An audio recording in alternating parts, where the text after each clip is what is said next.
Depois de 500 anos de convivência fraterna, e especificamente depois do golpe de 2016, Satanás vem dividindo o Brasil em homens de bem e homens do mal, em mortadelas e coxinhas, em evangélicos e católicos, em bolsominions e em petralhas.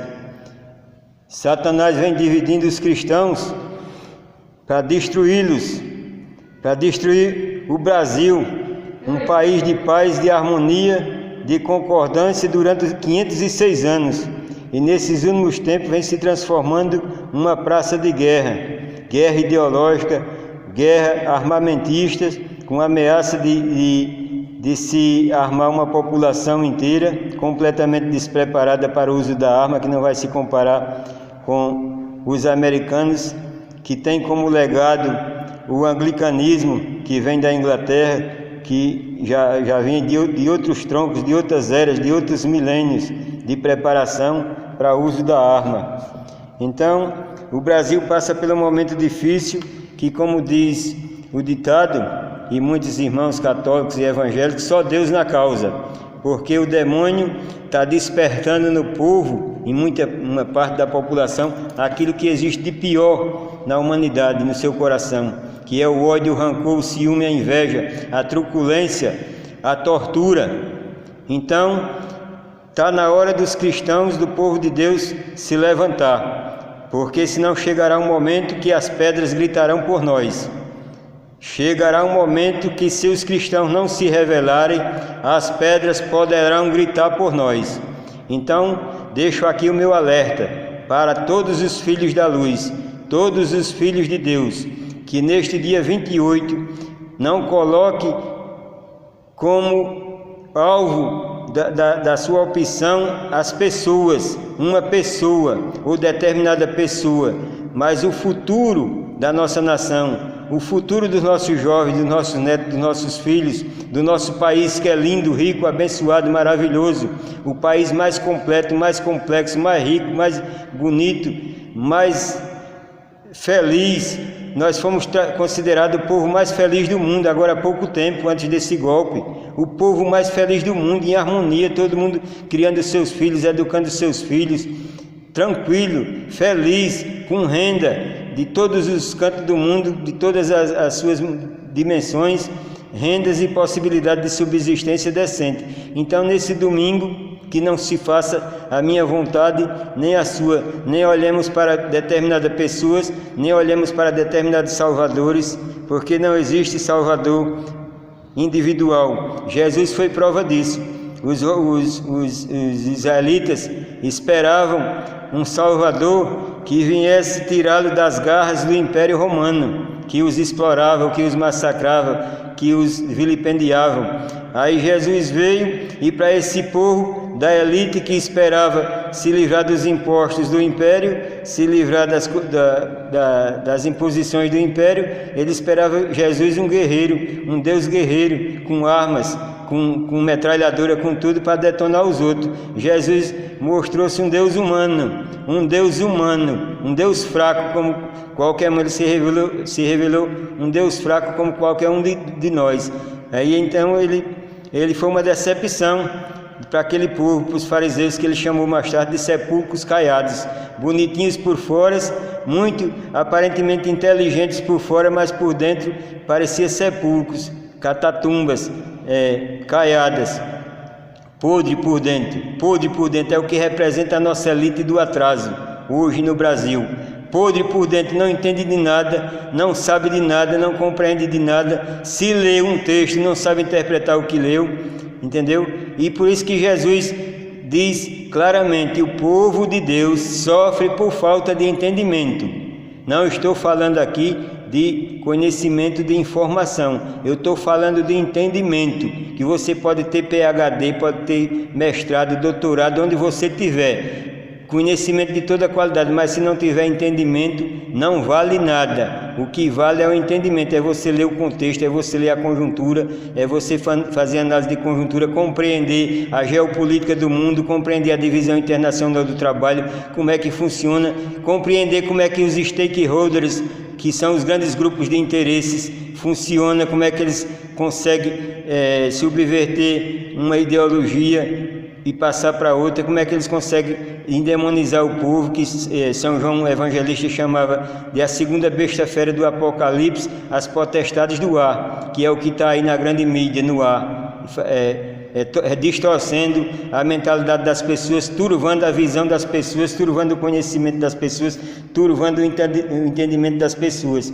Tem os stakeholders e ainda tem os, como é que dá o nome, esqueci agora, que são os caras que vivem só para ganhar bilhões em cada cartada que dá em bolsa de valores na manipulação do dólar, e muita gente aplaude porque não sabe, não tem conhecimento.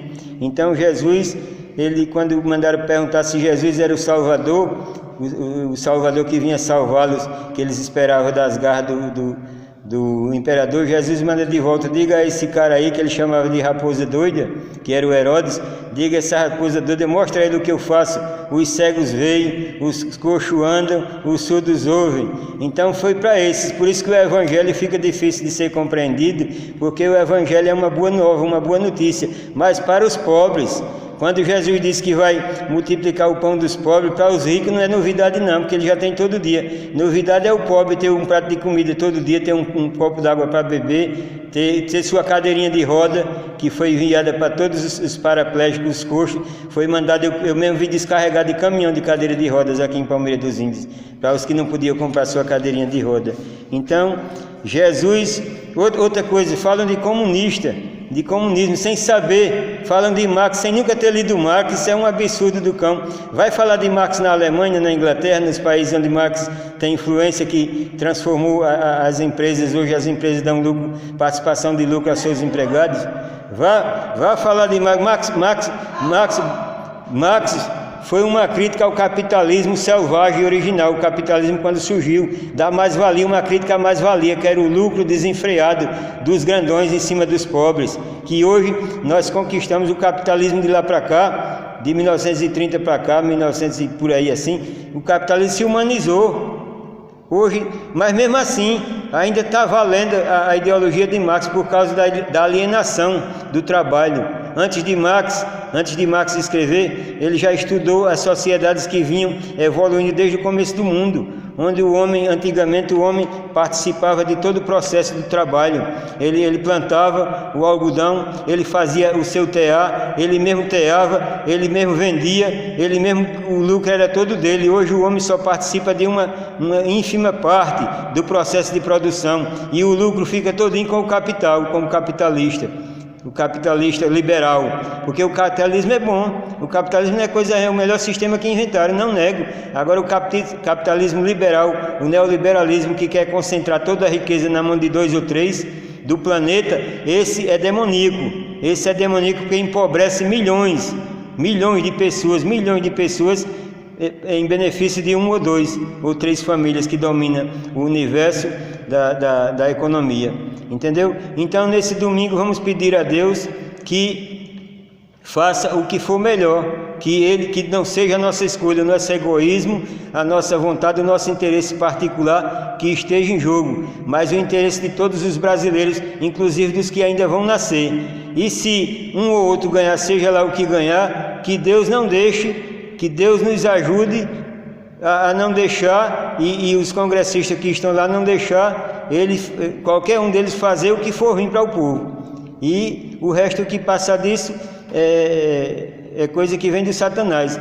O que vem, eu estou acreditando que é melhor um livro na mão e uma carteira assinada no outro, com a revogação da paralisação desse projeto de lei que paralisou o Brasil por 20 anos, né? E dessas privatizações sem limites que vão fazer. Eu prefiro um livro na mão e a carteira assinada na outra mão, com os resgates dessas obras, quase 8.000 obras que estão paradas, do que uma metralhadora, um 38 ou uma escopeta na mão de um estúpido. É isso que eu defendo, é isso que eu gostaria que todo o povo brasileiro repensasse.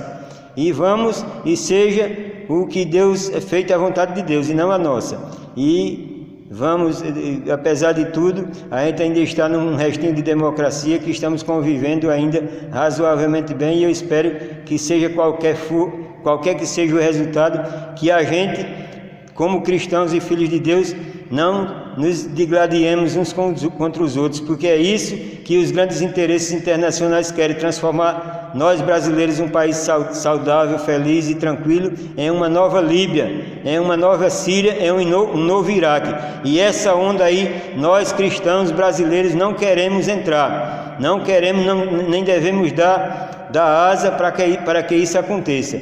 Vamos saudar e vamos receber quem quer que seja e orar para que eles não denigram a imagem do Brasil, para que eles não levem a imagem do Brasil pior do que o que já está, para o mundo civilizado.